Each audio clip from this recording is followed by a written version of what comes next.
আল্লাহ তাআলা বলেন ফাযাক্কির ইন নাফাআতিয যিকরা। সূরা আ'লায় আল্লাহ তাআলা বলেন যে হে রাসূল ফাযাক্কির, আপনি কি করেন? স্মরণ করায়া দেন, তাদেরকে উপদেশ দেন, মনে করায়া দেন যে আল্লাহ তাআলা তোমাদেরকে দুনিয়াতে পাঠাইছেন, এটা ক্ষণস্থায়ী, এখান থেকে আল্লাহ তাআলার কাছে যেতে হবে। ওয়া ইলাইহিল মাসির, এটা সুনিশ্চিত, আল্লাহ তাআলার কাছে প্রত্যাবর্তন সুনিশ্চিত। সুতরাং তাদেরকে স্মরণ করায় দেন, যেহেতু সুনিশ্চিত যাইতে হবে, সুতরাং এই দুনিয়ার ধোঁকার মধ্যে পড়ে আখিরাতকে যাতে ঘৃণা করে নষ্ট না করে। সায়াযাক্কারু মান ইয়াখশা, আল্লাহ তাআলা বলেন যে আপনি যদি তাদেরকে উপদেশ দেন, স্মরণ করায় দেন, আপনার উপদেশ ওই ব্যক্তি গ্রহণ করবে মান ইয়াখশা, যার দিলের মধ্যে প্রকৃত আল্লাহর ভয় আছে। এরকম হয় না যে আমরা বলি যে কি আর কিছু যাক, আল্লাহ ছাড়া কাউরে ডরাই না। এটা একটা কমন ডায়লগ, যে কি আল্লাহকে ছাড়া কাউকে ভয় পাই না। এটা বড় চমৎকার কথা, ইমানদারির কথা। কিন্তু আসলে কি আল্লাহকে ভয় পায়? এক মদখোর পুলিশে ধরছে, মদ খায়, নেশাগ্রস্ত অবস্থায়। তো সে পুলিশকে ডায়লগ দিতেছে, পুলিশ আমার যেমন চাই তাই হোক, আল্লাহ ছাড়া কাউরে ডরাই না, হাতে তুলি দিয়ে ডায়লগ দিতেছে। আল্লাহকে ছাড়া কাউরে ডরায় না, আল্লাহকে ভয় পায়, কিন্তু মদ খায়। কথা বুঝেন নাই? তা আমাদের অবস্থা তো তাই, ওই মাতালের মতোই। আমরা সবাই মাতাল, সবাই নেশাগ্রস্ত, দুনিয়ার নেশায় নেশাগ্রস্ত, কেউ বাদ নাই। ইমাম, মুক্তাদি, মুয়াজ্জিন, খতিব, সব কি পীর আর কি মুরিদ, সবাই দুনিয়ার নেশায় নেশাগ্রস্ত। এমনই নেশা যে হুঁশ নাই। উপদেশ দেওয়ার সময় বড় বড় উপদেশ আসে, মানুষকে জ্ঞান দেওয়ার সময় তখন আমার বুঝ 100% থাকে যে আল্লাহ ছাড়া গতি নাই, আল্লাহ সব দেখতেছেন, সব জানতেছেন, সব বুঝতেছেন, সব কিছুর হিসাব নেবেন। তখন আমার মাথায় এগুলো থাকে, কিন্তু নিজের কর্ম করার সময় মাথায় থাকে না। কিন্তু মুখে আবার ডায়লগ থাকে কি আল্লাহ ছাড়া কাউরে ডরাই।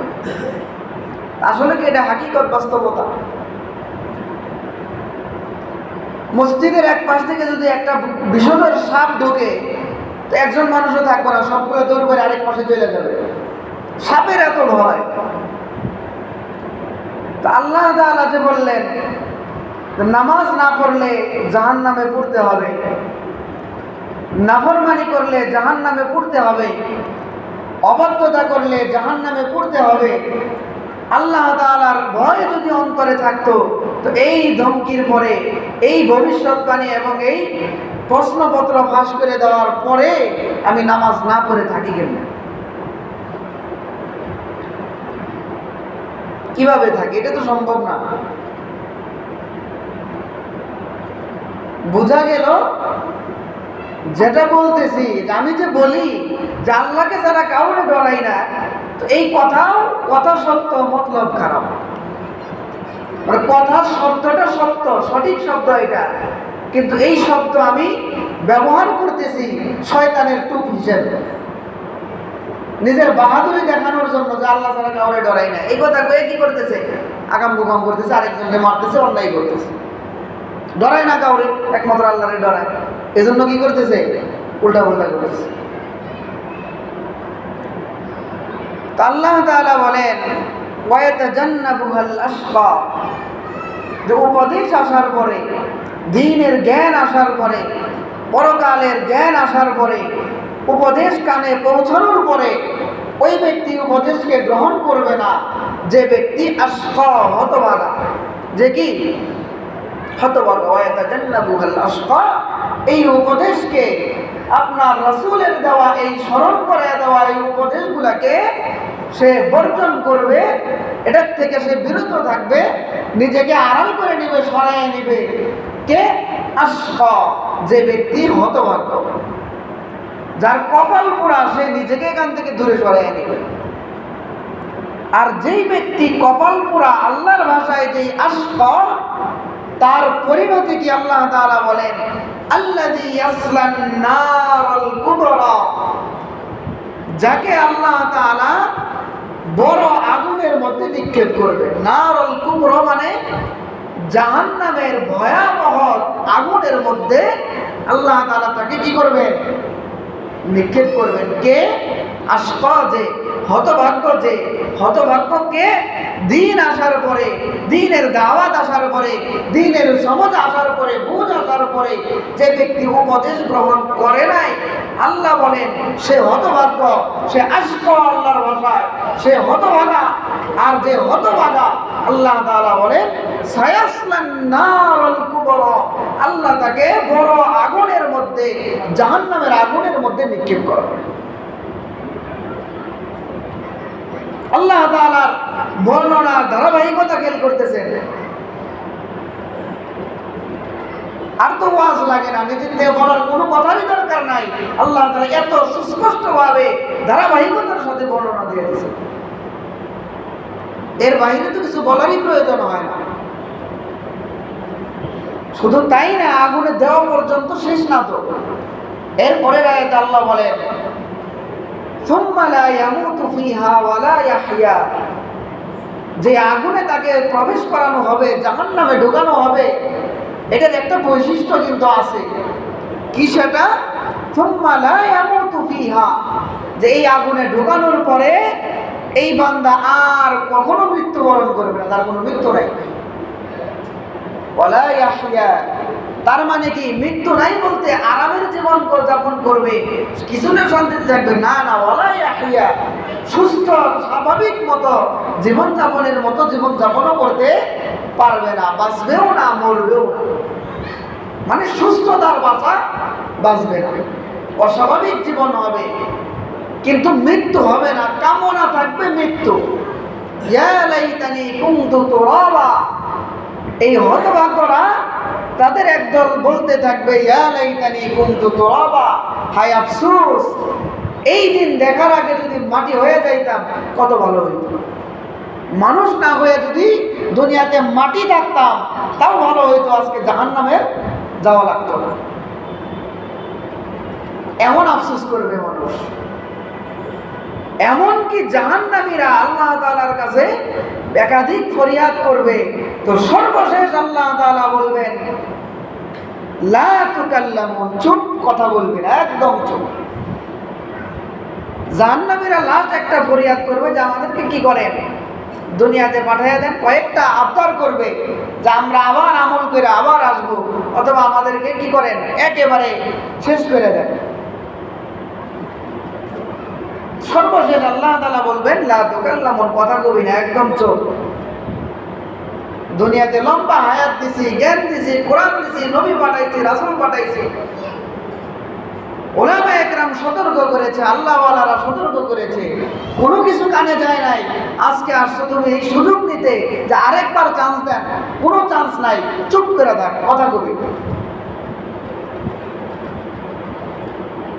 আল্লাহ তাআলার কঠোরতা সেখানে আল্লাহ প্রদর্শন করবেন, কঠিন অবস্থা। আল্লাহ তাআলা এরপরে বলে ক্বাদ আফলাহা মান যাক্কাহা ক্বাদ আফলাহা মান তাযাক্কা, তবে সফল ওই ব্যক্তি মান তাযাক্কা, যে ব্যক্তি কি করে, নিজের পরিশুদ্ধি করে, আত্মার পরিশুদ্ধি ঘটায়, নফসের পরিশুদ্ধি ঘটায়। যে ব্যক্তি নিজের আত্মার পরিশুদ্ধি করায় সে ব্যক্তি সফল। আর আত্মার পরিশুদ্ধি করাবে কেমনে? এর জন্য যারা আত্মার ঔষধের চিকিৎসক, যাদের কাছে এই ঔষধ আছে, তাদের কাছে যাইতে হবে, আল্লাহওয়ালাদের সোহবতে থাকতে হবে, দিনদারদের সোহবতে যাইতে হবে, বুজুর্গদের সোহবতে যাইতে হবে, হক্কানি মাশায়েখদের কাছে যাইতে হবে। তাহলে দিনের হালত ঠিক থাকবে। একা থাকবেন, বিচ্ছিন্ন থাকবেন, শয়তানের ধোঁকা আপনার উপরে পড়বে। এমনকি আপনার ইবাদতও আপনার জন্য ধোঁকার কারণ হবে যদি আপনি কি থাকেন, আল্লাহওয়ালাদের সাথে সম্পর্কহীন থাকেন। তো মনে করবেন একটা সময় যে আমি তো নামাজ পড়ি, তো নামাজ আরেকজন পড়ে না, তার চাইতে ভালো, এমন কিছু মনের মধ্যে আসবে যাতে আল্লাহ বেজার হয়ে যাইতে পারে। এই জন্য এটা যাতে না হয়, এই জন্য দরকার কি, যারা তাজকিয়া করে, যে সমস্ত আল্লাহওয়ালা বুজুর্গ আহলে দিল আহলে হক আছেন, মাশায়েখগণ আছেন, ওনাদের সাথে সম্পর্ক কি রাখা, বজায় রাখা। আল্লাহ তাআলা বলেন, তো সফল ওই ব্যক্তি যে কি করে, নিজের নফসের আত্মশুদ্ধি করায়, ওয়া যাকারা ইসমা রাব্বিহি ফাসাল্লা, এবং সাথে সাথে কি করে, আত্মশুদ্ধি যদি হয়ে যায়, এটা খেয়াল করেন, আত্মশুদ্ধি ঘটায়, ওয়া যাকারা ইসমা রাব্বিহি ফাসাল্লা, এবং আত্মশুদ্ধির পরিণতি এটা যে আত্মশুদ্ধি হয়ে গেলে সে বেশি বেশি রবের জিকির করে, চলতে ফিরতে সুবহানাল্লাহ, আলহামদুলিল্লাহ, আল্লাহু আকবার, লা ইলাহা ইল্লাল্লাহ জিকির করে, সকাল সন্ধ্যা জিকির করে। এটা ওই ব্যক্তির আলামত যার আত্মশুদ্ধি হয়। নিয়মিত জিকিরের অভ্যাস তার আছে যার আত্মশুদ্ধির পথে যে চলতেছে, তার নিয়মিত জিকিরের অভ্যাস হয়। ফাসাল্লা, এবং নামাজ পড়ে, ফরজ তো পড়ে, নফল পড়ে। আল্লাহ তাআলা আয়ের পরে বলেন, বাল তুযিরুনাল হায়াতাদ দুনিয়া, কিন্তু আফসোসের বিষয় হলো আল্লাহ তাআলা উভয় পরিণতি বললেন, জাহান্নামের পরিণতি বললেন, সফল ব্যক্তির পরিণতি বললেন, তার পরিচয় বললেন, সফলতার মানদণ্ড বললেন। এরপরে বলতেছেন বাল তুযিরুনাল হায়াতাদ দুনিয়া, কিন্তু আফসোস, মানুষকে দুনিয়ার হায়াত, পার্থিব জগতের এই ছোট্ট জীবন, এইটা মানুষকে বেশি প্রভাবিত করেছে। এটা কখন আল্লাহ বলতেছেন? জাহান্নামের বিবরণ দেওয়ার পরে, জাহান্নামের পরিণতির বিবরণ দেওয়ার পরে, সফল ব্যক্তির বিবরণ দেওয়ার পরে, এরপরে আল্লাহ বলতেছেন বাল তুযিরুনাল হায়াতাদ দুনিয়া, কিন্তু তোমাদেরকে তো দুনিয়ার হায়াত বেশি প্রভাবিত করেছে। মানে জাহান্নামের কথা শুনতেছি আর নাউজুবিল্লাহ পড়তেছি, জান্নাতের কথা শুনতেছি, সুবহানাল্লাহ, আলহামদুলিল্লাহ, আল্লাহু আকবার বলতেছি, এরপরের কথা আল্লাহ বলতেছেন বাল তুযিরুনাল হায়াতাদ দুনিয়া। সুবহানাল্লাহ কওয়ার, নাউজুবিল্লাহ কওয়ার, যাই করো, বাস্তবতা তো এইটাই, তোমাদেরকে দুনিয়ার হায়াত তোমাদেরকে বেশি প্রভাবিত করছে। তোমরা কোরআনের উপদেশ নিজের দিলের মধ্যে এখনো বসাইতে পারো। বাস্তবতা কি তাই? আমাদের বাস্তবতা কি এটাই তো, না ভিন্ন কিছু? এটাই বাস্তবতা। এই জন্য আল্লাহ তাআলা সতর্ক করতেছেন, সতর্ক যদি না হই তো পরিণতি কঠিন আছে, পরিণতি ভয়াবহ আছে। আল্লাহ রাব্বুল আলামিন বান্দাদেরকে শুধু এভাবেই না, সূরা শামসের মধ্যে আল্লাহ রাব্বুল আলামিন অনেকগুলা কসম খাইছেন। অনেকগুলা কসম খায়া আল্লাহ রাব্বুল আলামিন তার বান্দাদেরকে সতর্ক করেছেন, সাবধান করেছেন। আল্লাহ তাআলা বলেন ওয়াশ-শামসি ওয়া দুহাহা, যে কসম সূর্যের, এবং সূর্য যে কিরণ ছাড়ে, যে আলো ছাড়ে, এই আলোর কসম। ওয়াল কমারি ইযা তালাহা, দুইটা কসম খাইলেন প্রথম আয়াতে। দ্বিতীয় আয়াত আল্লাহ বলেন ওয়াল কমারি ইযা তালাহা, এবং চন্দ্রের কসম, যেই চন্দ্র সূর্যের পিছনে পিছনে কি করে আসে, সূর্য যায়, চন্দ্র নিজের আলোকে কি করে, বিস্তার করে। ওয়ান নাহারি ইযা জাল্লাহা, 4 নম্বরে আল্লাহ কসম খাইতেছেন যে দিনের কসম, ইযা জাল্লাহা, যখন সে সূর্যকে প্রকাশিত করে, অর্থাৎ দিনের বেলায় যখন আলোকিত হয়ে যায়, পৃথিবী সূর্যের আলোয় আলোকিত হয়, এই দিনের কসম আল্লাহ তাআলা খাচ্ছেন। ওয়াল লাইলি ইযা ইয়াগশাহা, এবং রাতের কসম, যখন সে কি করে, সূর্যকে আচ্ছাদিত করে, সূর্যকে ঢেকে নেয়, রাত্র হয়ে যায়, অন্ধকার হয়ে যায়, চতুর্দিক ছেয়ে যায়। ওয়াস-সামাই ওয়া মা বানাহা, এরপরে আল্লাহ আরো কসম খাইতেছেন যে আসমানের কসম, এবং আসমানকে যিনি বানাইছেন তার কসম, মানে আল্লাহ তাআলা তার নিজের কসম খাচ্ছেন। ওয়াল আরদি ওয়া মা তাহাহা, এবং জমিনের কসম, এবং জমিনকে যিনি বিস্তৃত করেছেন তার কসম। ওয়া নাফসিন ওয়া মা সাওয়াহা। এরপরে আল্লাহ তাআলা বলেন, এটা খেয়াল করেন যে ওয়া নাফসিন ওয়া মা সাওয়াহা, এবং নফসের কসম, মানুষের আত্মার কসম, মানুষের রূহের কসম, মানুষের জীবনের কসম, মানুষের জানের কসম। ওয়া মা সাওয়াহা, এবং মানুষের জান, মানুষের রূহ, মানুষের আত্মা যিনি দিয়েছেন তার কসম। ভালো করে বুঝবেন, এতগুলা কসম গায়ে সর্বশেষ আল্লাহ তাআলা মানুষের আত্মার কেন কসম গাইতেছেন, মানুষের রূহের কসম কেন গাইতেছেন, মানুষের জানের কসম কেন গাইতেছেন, খায় আবার নিজের দিকে সম্বোধন করতেছেন যে এই রূহ, এই জান, এই আত্মা যিনি বানাইছেন তারও কসম। এটা খায়, এই কসম দিয়ে আল্লাহ তাআলা বলতেছেন ফাআলহামাহা ফুজুরাহা ওয়া তাকওয়াহা। আল্লাহ তাআলা মানুষের আত্মার মধ্যে, নফসের মধ্যে, হৃদয়ের মধ্যে দুইটা জিনিস দিয়েছেন, দুই জিনিসের জ্ঞান দিয়েছেন। এক নাম্বার ফুজুরাহা, আত্মার মধ্যে আল্লাহ তাআলা দিয়েছেন পাপ কাজ করার জ্ঞান, পাপের জ্ঞান দিয়েছেন। এটা খারাপ, এটা মন্দ, এটা গুনাহের কাজ, নাজায়েজ কাজ, এটাও আল্লাহ দিয়েছেন। ওয়া তাকওয়াহা, এবং এই দিলের মধ্যে আল্লাহ তাআলা তার তাকওয়ার জ্ঞানও দিয়েছেন যে এইটা ভালো কাজ, এটা তাকওয়ার কাজ, এটা খুদাবিদির কাজ, এটা করলে আল্লাহর ভয় অন্তরে ঢুকে, এর মাধ্যমে আল্লাহ খুশি হয়। এই দুইটা জিনিস আল্লাহ নফসের মধ্যে দিয়েছেন। এতগুলা কসম গাইছেন, প্রায় 8-9টা কসম গাইছেন, আরো বেশি হবে। এতগুলা কসম গায়ে আল্লাহ তাআলা বলতেছেন কি, যে আল্লাহ তাআলা মানুষের আত্মার মধ্যে দুইটা জিনিস দিয়েছেন। এক, ভালো বিবেচনা করার গুণ, জ্ঞান। দুই, খারাপকে খারাপ বিবেচনা করার জ্ঞান। দুইটা জিনিস আল্লাহ তাআলা দিয়েছেন। এরপরে আল্লাহ বলতেছেন কদ আফলাহা মান যাক্কাহা, অতএব তার নফসের মধ্যে দুইটা জিনিস আছে, খারাপের প্রবৃত্তি আছে, ভালোর জ্ঞানও আছে। খারাপটাকেও সে বুঝে, ভালোটাকেও সে বুঝে। আল্লাহ তাআলা বলেন কদ আফলাহা মান যাক্কাহা, অতএব যে ব্যক্তি খারাপের প্রবৃত্তিকে দূরে সরায়া ওটাকে বর্জন করে, যে ব্যক্তি তার নফসকে তাজকিয়া করে, পরিশুদ্ধ করে, হালালের দিকে আসে, তাকওয়ার দিকে আসে, সে ব্যক্তি সফল। সে ব্যক্তি কি সফল। কদ আফলাহা মান যাক্কাহা, দুইটা জিনিস থাকার পরেও যে তার নফসকে তাজকিয়া করে, মানে যে তার নফসকে পরিশুদ্ধি করে, যে হালালের উপরে আসে, তাকওয়ার পথে আসে, সে ব্যক্তি কি সফল। ওয়াকাদ খাবা মান দাসাহা, এবং বিফল ব্যর্থ ওই ব্যক্তি যে তার নফসকে ধসায় দেয়, নফসকে ধ্বংস করে দেয়। কিভাবে? গুনাহ করার মাধ্যমে, ফুজুরির মাধ্যমে, এই শয়তানি ওয়াসওয়াসার অনুসরণের মাধ্যমে। আল্লাহ তাআলা এতগুলা কসম খায়া দুইটা বিষয় উল্লেখ করলেন। কি? যে মানুষ সফল ওই ব্যক্তি যে তার নফসের পরিশুদ্ধি ঘটায়, আত্মশুদ্ধি ঘটায়, এই লোকটা সফল। দুই নম্বরে সফল ওই ব্যক্তি যে সাথে সাথে কি করে, যে তার নফসের আত্মশুদ্ধি ঘটায়, এই ব্যক্তি সফল।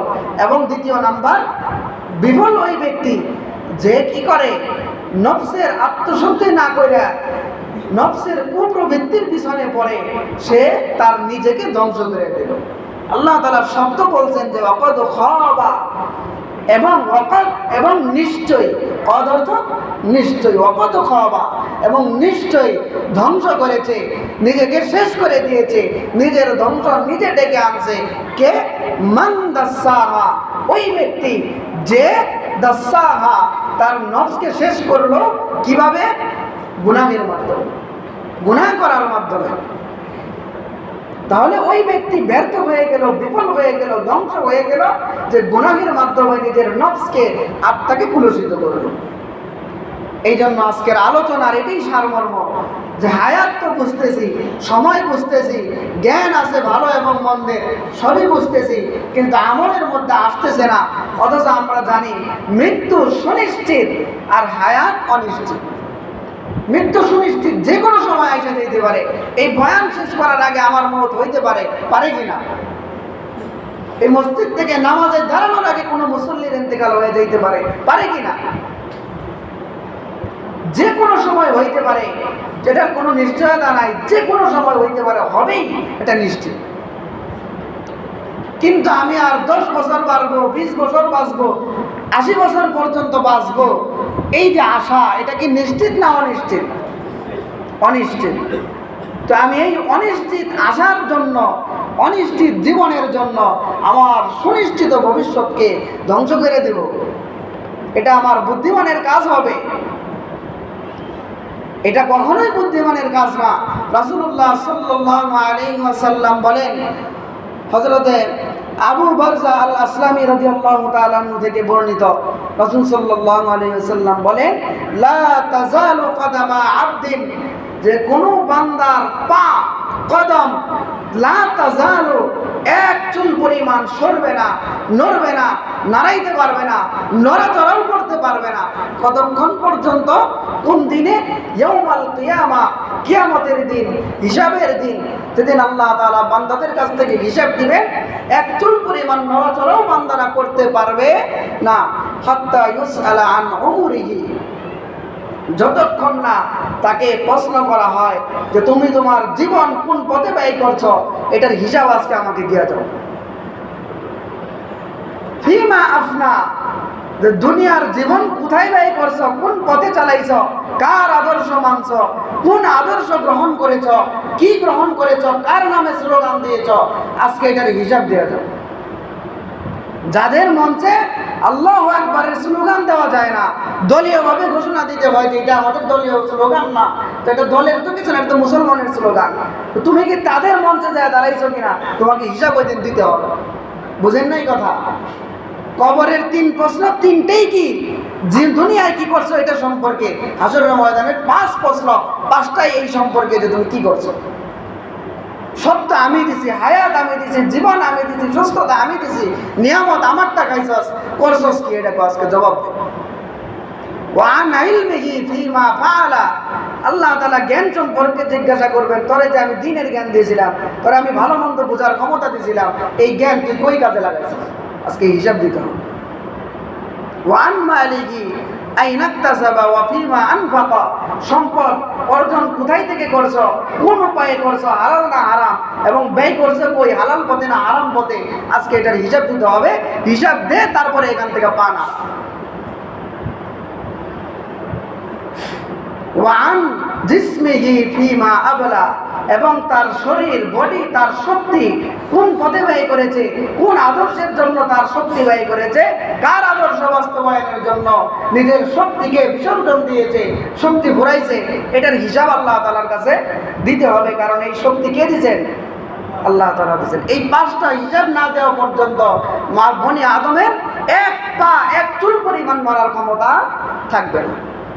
এই জন্য অনিশ্চিত জীবনের জন্য নিশ্চিত আখিরাতকে ধ্বংস করা যাবে? কি বলেন? বুঝেন নাই কথা? জবাব দিতে হবে। অনিশ্চিত জীবনের জন্য নিশ্চিত আখিরাতকে ধ্বংস করা যাবে? বুঝেন না? সবাই বলতে হবে, ভিতরে তো ঢুকেই নেই কথা।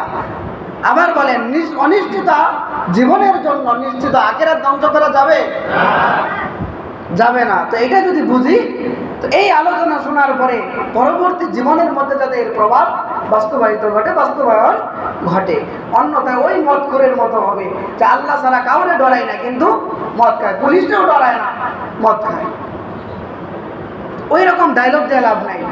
সর্বশেষ আল্লাহ তাআলা বলেন, ইয়া আইয়ুহাল্লাযীনা আমানু ইন্নামাল খামরু ওয়াল মাইসিরু ওয়াল আনসাবু ওয়াল আজলামু রিজসুম মিন আমালিশ শাইতান ফাজতানিবুহু লাআল্লাকুম তুফলিহুন। আল্লাহ তাআলা বলেন, হে মুমিনরা, তোমরা মদ, জুয়া, প্রতিমা এবং ভাগ্য নির্ধারক, মানে যে কোনো শিরকি বিষয়, এগুলাকে কি করো? বিরত থাকো। লাআল্লাকুম তুফলিহুন, অর্থাৎ মোট কথা সব ধরনের নাজায়েজ কাজ থেকে কি থাকো? বিরত থাকো, দূরে থাকো। তাইলে তোমরা কি হইতে পারবা? সফল হইতে পারবা। তো সফলতার জন্য নাজায়েজ কাজ থেকে বিরত থাকা আর আল্লাহর হালাল যেগুলা ওয়ার্ডার যেগুলো, এগুলাকে ধরা, এইটাই হলো 2টাই মৌলিক শর্ত। আল্লাহ তাআলা আমাদেরকে তৌফিক দান করেন। সাথে আরেকটা গুরুত্বপূর্ণ বিষয় আছে, মানুষ গুনাহের কাছে তখন বেশি অগ্রগামী হয় যখন সমাজে হালালকে খারাপ হিসেবে চিহ্নিত করা হয়। বর্তমান সমাজে অনেক হালাল বিষয় আছে যেটা জনগণের কাছে খারাপ, সমাজের কাছে খারাপ, সমাজ খারাপ মনে করে। এই কারণে এটার পরিবর্তে প্রচণ্ড রকমের গুনাহ, ব্যভিচার, অন্যায় সমাজে হইতেছে। এটা নিয়ে পরে একসময় আলোচনা করব। গুনাহমুক্ত সমাজ করতে হইলে হালালকে গুনাহ মনে করা যাবে না, হালালকে অপরাধ মনে করা যাবে না। আমার কাছে যেমনই মনে হোক, হালাল হালালই। এইভাবে মানতে হবে। আল্লাহ তাআলা বোঝার তৌফিক দান করেন। তারা সুন্নত পড়ে নিয়ে 4 রাকাত সুন্নত পড়ে।